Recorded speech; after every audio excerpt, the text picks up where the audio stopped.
Hello everyone, అందరికీ నమస్కారం అండి. Welcome to Astro Today. ఈరోజు టాపిక్ వచ్చేసి ట్రేడింగ్ అండ్ బెట్టింగ్ ఆస్ట్రాలజీ. మన జాతక చక్రం ప్రకారము ఏ యొక్క మహాదశ అంతర్దశలో ఏ యొక్క ప్లానెటరీ ప్లేస్మెంట్లో మనం ట్రేడింగ్ కానీ బెట్టింగ్ కానీ చేస్తే దానివల్ల లాసెస్ వస్తాయో అనేది ఈరోజు తెలుసుకుందాం.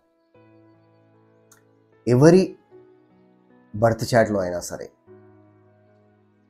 రాహు మహాదశ, శుక్రుని అంతర్దశ నడుస్తున్నప్పుడు మీరు ట్రేడింగ్లో కానీ బెట్టింగ్లో కానీ ఇన్వాల్వ్ అయితే మీకు లాసెస్ వస్తాయి. సెకండ్ వచ్చేసి మెర్క్యూరీ మహాదశ, కేతు అంతర్దశ. ఈ టైంలో మీరు ట్రేడింగ్లో బెట్టింగ్లో ఇన్వాల్వ్ అయితే కంప్లీట్ లాసెస్ ఉంటాయి.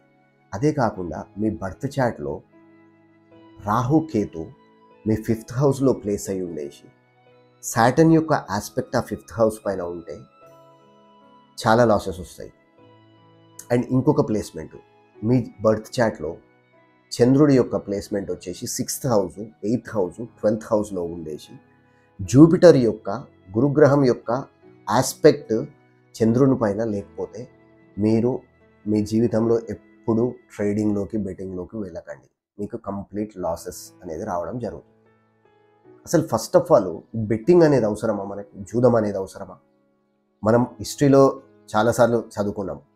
రాజులు, చక్రవర్తులు ఎవరైతే జూదంలో పాల్గొన్నారో వాళ్ళు వాళ్ళ రాజ్యాలను కోల్పోయారు.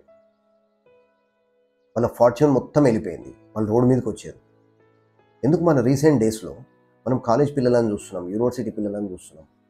చాలామంది బెట్టింగ్ యాప్స్ అని చెప్పేసి, ఐపీఎల్ బెట్టింగ్ అని చెప్పేసి అన్నిట్లలో వెళ్ళి అప్పులు ఎక్కువైపోయి బయట అప్పులు తీసుకొచ్చి అప్పులు ఇచ్చిన వాళ్ళు వాళ్ళ ఇంట్లోకి వెళ్ళి వాళ్ళ పేరెంట్స్తో గొడవపడి కొన్ని సిచ్యువేషన్స్లో complete family, entire family, parents, అప్పు చేసిన పిల్లలు అందరూ సూసైడ్ చేసుకున్న సిచ్యువేషన్స్ ఉన్నాయి.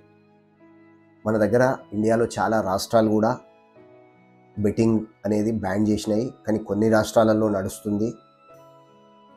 అందుకోసమే ఈ బెట్టింగ్ అనే జోలికి వెళ్ళకండి, బెట్టింగ్ ఆడకండి.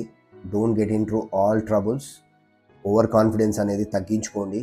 ఈజీ మనీ అని ఎర్న్ చేసే కాన్సెప్ట్ నుంచి బయటపడండి. ఈ రోజుకి 1 minute వీడియో ఇది. I'll see you tomorrow. Bye.